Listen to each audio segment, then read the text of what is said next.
एक बहुत धनवान सेठ था। उस सेठ के पास जितना ज़्यादा धन था वह उतना ही ज़्यादा कंजूस भी था। 1 रुपया खर्च करने से पहले भी वह सेठ पहले यह सोचता था उसकी भरपाई कैसे होगी। कभी अगर थोड़ा पैसा खर्च हो भी जाए तो उसे रात को नींद भी नहीं आती थी। इस सेठ के रिश्तेदार और दोस्त हमेशा उससे दावत मांगते थे, लेकिन किसी न किसी बहाने से सेठ उन्हें टाल दिया करता था। एक बार व्यापार में सेठ को बहुत बड़ा मुनाफा हुआ। सेठ के दोस्त और रिश्तेदार उसके पीछे पड़ गए कि अब तो उन्हें दावत देनी ही पड़ेगी। सेठ ने उन्हें काफ़ी टालने की कोशिश की, लेकिन वह नहीं माने। आखिर बेमन से ही सही सेठ को उन्हें दावत के लिए हाँ कहना पड़ा।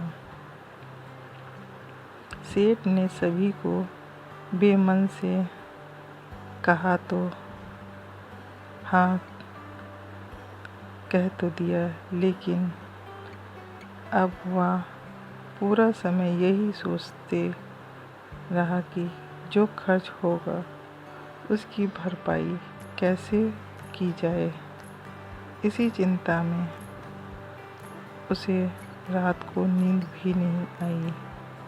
लगातार सोचते रहने के कारण आखिरकार उसके दिमाग में एक युक्ति आई। सेठ ने तय किया कि दिन सभी को दावत पर बुलाएं। हलवाई तरह तरह के पकवान बनाने लगे। पकवान की खुशबू से आस पड़ोस महक उठा। एक तरफ जहाँ सभी लोग पकवानों की खुशबू में खोए हुए थे, दूसरी तरफ सेठ ने अपने नौकरों को बुलाकर सभी के चप्पल और जूते बोरों में भरवा लिए और शहर में व्यापारी के पास गिरवी रखने के लिए बोल दिया। सेठ ने नौकरों को व्यापारी से कहने के लिए कहा कि इन सभी जूते चप्पलों के मालिक आकर इन्हें छुड़वाएंगे।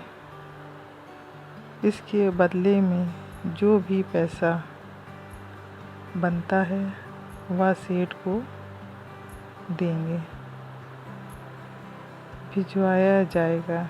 व्यापारी ने सेठ की बात मानते हुए सभी जूते चप्पलों को गिरवी रख लिया और उनके बदले में अच्छी रकम सेठ को भिजवा दी।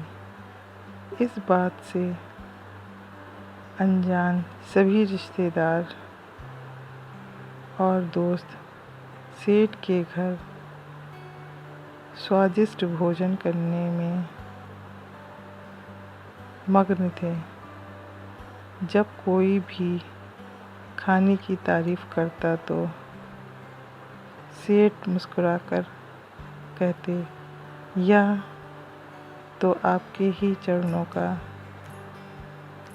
प्रसाद है। खाना ख़त्म करके जब सभी मेहमान अपने अपने घर जाने की तैयारी करने लगे तो सब ने बाहर आकर देखा तो सभी आश्चर्यचकित थे, क्योंकि किसी की भी चप्पल या जूते वहाँ पर नहीं थे। सभी सोच में पड़ गए कि इतने सारे जूते चप्पल कहाँ जा सकते हैं।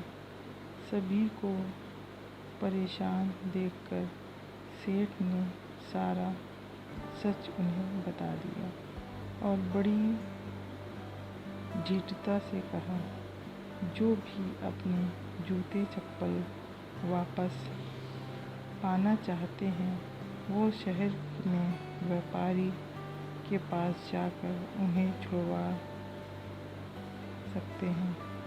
सभी दोस्त और रिश्तेदार उस समय को कोसने लगे जब उन्होंने सेठ से दावत की मांग की थी।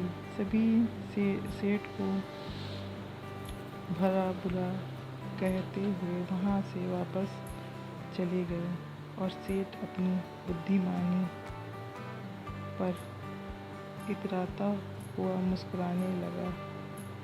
तो दोस्तों, कैसी लगी आपको इस कंजूस सेठ की मज़ेदार कहानी? क्या आप भी अपने आसपास या अपने दोस्तों में ऐसा किसी कंजूस शख्स को जानते हैं जो इस सेठ की तरह